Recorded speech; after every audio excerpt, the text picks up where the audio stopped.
But I always thought if you didn't think you were the best, you couldn't be the best at anything. Whether it's true or not, it's subjective. Yeah. Right? Yeah. To what you think, you saw, and you heard. So, I think I should have been right up there. I think I should have had what was it, the Lombardi Trophy. Mm-hmm. I was in the running for it. And, so some things, everything happens for a reason.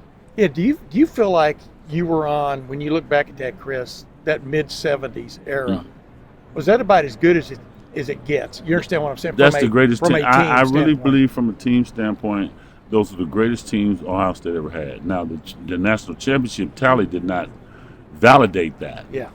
But we had the Two-time best Heisman offense and defensive line. And if you got that, you can put Joe Schmo at quarterback and running back. And, we had an offensive line that we dominated on both sides of the ball. We had seasoned veterans. I came in as a sophomore and started, but the guys that I started with, we had either started with or played against on defense. We had about 5 or 6 consensus All-Americans. And that's hard to do. We had some great players. We had a great quarterback. Obviously, Archie. Everybody knows Archie. But I'm saying there are other components to that team that I really. Another person asked me, said, "Well, what do you most regret?" It's the ones that get away. Mm-hmm. You can win a national championship 5 times. It's the one that got away from you that you'll never forget. It sits in your crawl. And I believe for 3 years there, we had a chance to win 3 national championships consecutively. Which one more than any other sits in your crawl? Oh, UCLA. Yeah. Yeah, UCLA. With that year, we led the league. We led the college football in offensive production and defensive, and we lost that one. That one sits with me. It is what it is, man. And what do you think about modern day Ohio State offensive football? Well, you know what I'm talking about there. It's not 3 yards in a cloud of dust. Oh, I love it. Aspect. Yeah. Listen, Cornelius Green can throw the ball 70 yards sitting on the turf. I know. 70 yard sprint. In practice. He just never threw it. Yeah. We had Lenny Willis was a world-class sprinter. I don't ever remember him catching the ball but once in 4 years. Yeah. So, you can say what you want to, but the evolution of football where you have running and throwing quarterbacks, we had everything there. We just didn't run the offense to, what I like Coach Day said, you have to build an offense on the defense around the players that you have to get the best out of them. You understand what I'm saying? Yeah. And that leads to winning. I looked at his record, what was it, 56-8? Something like that. In 6 years? Yeah. Name another coach who did that. But he's sitting where he's coaching where he wants to be, and we know Ohio State have high expectations as well. They should, I'm the biggest Ohio State fan there is everywhere. I got stuff on my walls in my house, and I got my license plate on my van, So I take it, and when I hear them, people be talking about Ohio State, I start doing the dance. Chris, yes. When you think back on your time at Ohio State, just what are the biggest things you feel like you learned during your time as a Buckeye that you've carried with you the rest of your life? Well, I had shared with another gentleman somebody said, well, what was your greatest memory? It's the people, man. You get to be 68 years young. The people, the relationships you made. And I shared some of the people. The guy who was my best friend, he was a tight end and I was a tackle, Jimmy Moore, is dead. I never forget him. We cried together, we fought together, we won together, And when you have that kind of relationship, it's always the relationships with the people that you make, And of course, the ones that got away, we talked about that. The championships you didn't win. The team, we were 2-1-1 against Michigan, though. For the record. I always throw that up in the air. Yeah. People say, yeah, Michigan beat y'all up. I'm like, oh, yeah. Chris, would Woody Hayes have thrived in this era? He'd have to change. Would he have adapted? He'd have to change the offense that we ran. And at that time, y'all threw the ball a lot in practice. You know what I mean? But go ahead. Yeah. Well, you got to throw it when when the lights are on and the Yeah. big stages. Yeah. You can do it in practice, but you got to do it. And well, the game has totally evolved, and I believe that the game was evolving then. And sometimes you got to go with what you need to do to win. And we won a lot of games. Come on, we dominated a lot of people. But in the big game, under the big lights, you have to look at the other team's weakness and exploit it. And either you're doing that to them or they're doing it to you. And we got it done to us. See, so I mean, that's a simple analysis. Yeah. And I'm not pointing fingers at nobody, just it is what it is. But I'm glad to be here. I would not have traded 1 minute of my life at Ohio State to say, well, you should have went to Michigan. But no, I loved every minute. My heart. I think red is part of the color scheme, isn't it? It's pumping right through my veins right now. You talked about the belief you had that you were always the best player on the field. I guess just how important is that for players, even if they're competing for playing time or they're the star player, to have that belief in themselves? Well, it's an innate thing, because greatness can be elusive if you don't believe it. If you could go back and really look at the caliber of players, not just at Ohio State, in athletics, golf, swimming, whatever, soccer, if they don't think they're great, even though they possess the ability, no one will ever see it. You got to believe in your heart of hearts, I can be the best darn tackle, guard, driving a golf ball, kicking a soccer ball. All the great athletes believe it in their heart. Now, they may not say it, and I've remained humble all these years. Even when I was at Ohio State, I was humble. I really believed I was great. I believed I was with a great organization, but I wasn't telling people that. But inside, there's an animal that comes alive when you're on the field. Do you understand what I'm saying? When the lights come on, it's like, oh, lights, camera, action, let's go. I ain't got no time to be playing with you. You're going down.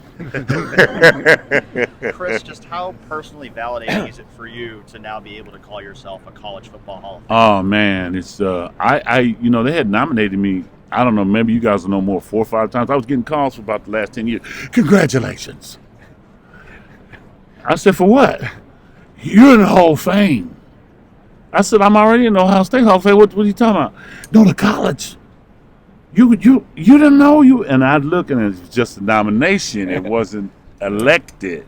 And that went on for over 10 years, man. So getting on that, finally got off that roller coaster. I said, when it happens, it'll happen. I hope I'm still in good health and able to get there and do what's necessary to appreciate it. And it did happen. What was the call like this year when it was not a nomination, but like for real? Like, do you remember what you were doing? I don't think. How did I even find out? I think somebody told me, and then they followed up with a call. And when they did that, I said, "Man, stop playing. I've been doing that, man. Stop playing that joke. You gone, man. I'm about to hang up." And then it dawned on me. I got online. I said, "Wow, this is real." Okay, so finally, it's a great honor. It's a great honor for human beings to be recognized for doing something that's extraordinary. And I think, I work with a lot of young ministers and young people. I think you can instill that in them.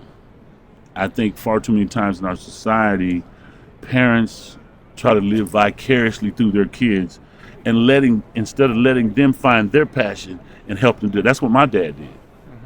He saw I had a passion. I'll never forget when I first came, before I played organized football, one snap.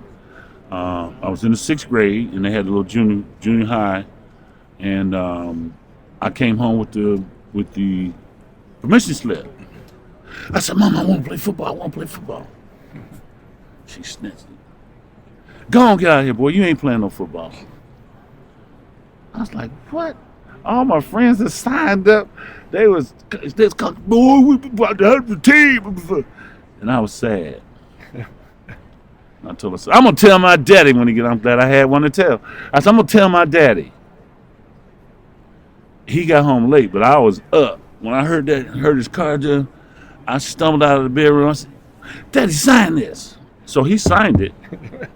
He didn't even have a conversation with her. And I didn't tell him that she wouldn't sign it, all right? Yeah. The next morning, it was, they was fighting. I was like, oh, Lord. I done started something. He pulled me by the arm. She was in the kitchen.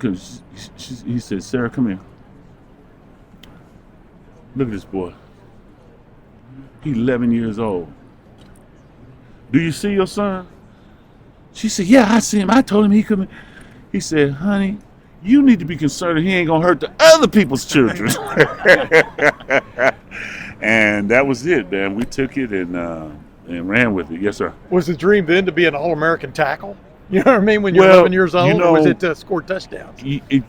Cleveland Browns, Yeah. during my formidable single-digit years, Jim Brown was running through the NFL. Yeah. The Browns was Big Digley, baby. And I had these little pants. I could never find a uniform as a kid because I was too big to get the kind that they sell in the Macy's and stuff like that for husky. I was too husky. So I put these sweats on. I put socks in here, and I put some pads over here, and I had some socks here. And Jim Brown was running. And I said, I'm going to do that one day. Now, I'm glad I wasn't a running back because they take a hell of a beating, man. They take a beating. Archie is a miracle. With all the times that he carried, and then he went to Cincinnati. I don't know how many, but for all the abuse that he took, he's still there. Is he still in good health? Oh, yeah. Okay, that comes He from ran being- for a touchdown last year's spring game. What? Did he? Yeah. It was very good blocking, though. No one touched it. What? You should have called me. I'll block for you. Yeah, exactly. That would've been I the should have fair- been blocking for that, man. That would be great. Hey, Chris, last Yes, thing sir. for me. Uh-huh. What is the best thing you got out of being in football? I mean, you talked about the people a while ago. What is it that Well, you know or what? you're just I'm lucky coaching you the- played the game? You know what I mean? Type thing. Well, I am lucky to have played the game. First of all, I was physically equipped to do it, and I thank God for that. You know, you can say, "Oh, hey, he's great," but listen, you 6'5", 4 3/4, you're 290 pounds, and you running a 4.6. Yeah. That's God. You can train and people can get faster, but and then the mental durability to consistently keep pressure on yourself to do something.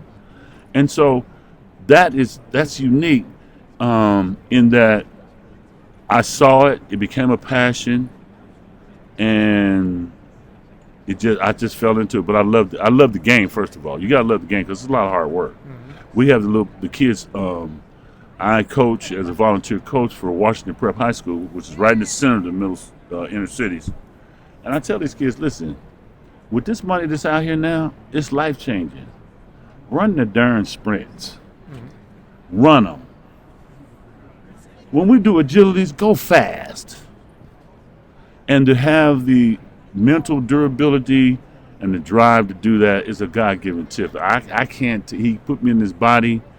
When all my friends were, I'll never forget something motivated me when I was a young kid. We played Pee Wee baseball, and there was a coach. We were Pee Wee juniors, then we went to the senior league, which is 12 to 14.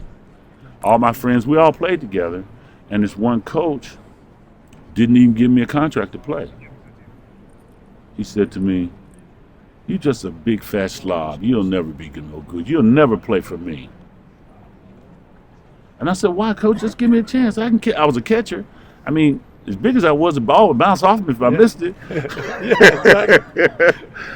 And he said, "No, you just a slob. Get out." And I'll never forget that. That hurt me. Cut my throat. I went home and told my dad, I said, "Listen, get some weights in here." Then they had the old cement with the plastic. Mm-hmm. They crack. See, if you drop them, man, let's get the tape, man. And I started lifting. And in the mornings, we had a block that was a half a mile. Concrete. I started running that 10 times around, 5 miles every morning and lifted. And by the time I left high school, I could have went to any school, academic or other, but it was the hurt. Sometimes you know, people say things and do things that cut you, man. But you know, God brought it full circle. My first check from the Jets, the Winters National Bank. Y'all might, if you're from Dayton, you might remember Winters National. Y'all remember that? Yeah. Okay, Winters National. I think they're Huntington now. I cashed my first bonus check at that bank, and he was in there. And I You're gave kidding. him- No. And I did one of these. How you like me now? And he just ducked his head and ducked on out, you know. So, God is good. You know, he blessed me. Congratulations, Well, man. thank you, man. God bless. Chris, Ryan said it today. You know, the offensive line's a big area of focus for Ohio State this year. What would your advice be to the current offensive linemen about how they can get where they need to be? Wow, that's a good question. Before I would answer that, I would probably need to see them play, or I would love to come as a guest coach one day and just watch.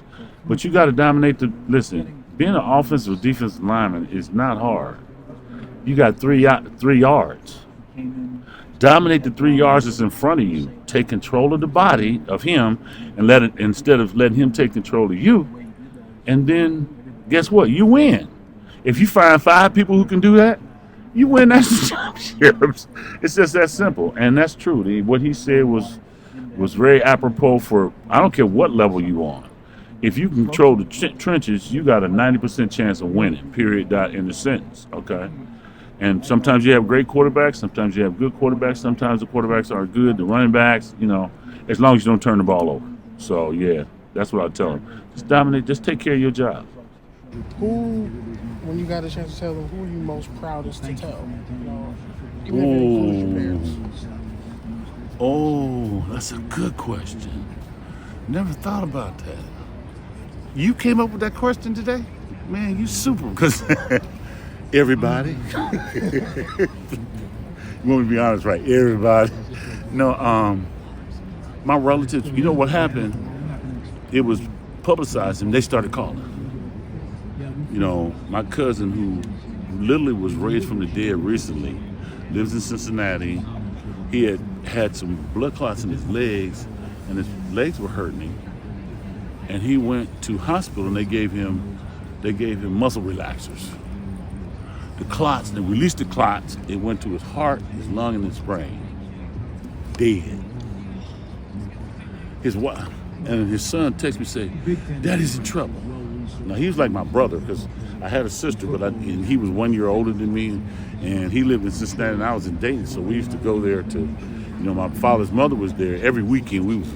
I said, I called him, said, "Man, we on the way, dog. What we gonna do? Let's get out there." And he was like the brother that lived in 42 miles away. And so when I got that news, and we prayed, and he came back to life. So I was there. What was your question now? Who was I most? My family started calling. They started calling me. So I was, are you really going to that? I said, yeah. I guess it's real. I mean, And then I got notification from the National Football Foundation. Yeah. Was it a situation where like your dad just kind of always knew from the beginning, like that unwavering belief, like no, he's gonna go do this? Well, can I tell you the truth? He was old enough to be my grandfather, okay, and I was adopted. So it's grace. And during the time when at the turn of the century, when he was my age, he quit school at 12 to pick cotton in Savannah, Georgia. So for me, he always told me, I used to go to work with him, he always said, "Son, I want you to go to school. I want you to have a chance at life." And I'll never forget it. He had, in his locker, he worked at Rubicon Cadillac, okay, as oil change and car wash, 100 hours a week. He had this big old, how they used to make the old-fashioned pickle jars? Full of dimes. So every dime, when he bought something, he put it in there. And he let me see it one day. I was like, "Oh, Dad, all that money, man, all them dimes." And I stuck my hand in there. He said, "Boy, if you don't put them dimes back, I'm gonna beat you down. I said, wow, that's just, I'm a good boy. I ain't never in trouble. Let me have him. He said, Chris, that's for your college education. I want you to go to school. I want you to be better than me. And you find so many parents that don't do that. He said, go be better than me. You didn't need those times. I didn't. But you know what he did with him? He bought me a car. There you go. From Rubicon. It was an old Cadillac, but it was cherry, baby. I was the only freshman at Ohio State that had a car when I went. And after practice, they was all, Big Daddy, where we going, boy? It's coming, Big Daddy. Where we going? And they loading in like the circus. You see the circus. Everyone wondered what booster you'd been talking to. It was Daddy's time. No, he bought it. He could prove it too. Yeah, So it yeah. wasn't none of that. Yeah, I had some good boosters though. They didn't do anything illegal, but they gave me good summer jobs, which was very legal. When you think back on your Ohio State career, are there any specific, whether it's games, plays, moments that just really stand out as your favorite memories as a Buckeye? Man, that's a hodgepodge for 50. Let's see. That's a good memory. I remember one occasion, Pete, one of my favorite people, he was running, and it wasn't even in the game, it was in practice. And there's a big old gaping hole there. 22 dive, left on 23 dive on the left side, 25, whatever. And I blocked. He had a big hole big enough to drive a car through. And he ran right up my hind parts. I said, Pete, you need to open your eyes and get your big in the hole, man. Because that's what they did when we got down the goal line. It wasn't no secret. Pete was gonna get the ball and they're gonna run it on the left side. I mean, it worked 99% of the time, and so that's one of my most fondest memories is telling him that.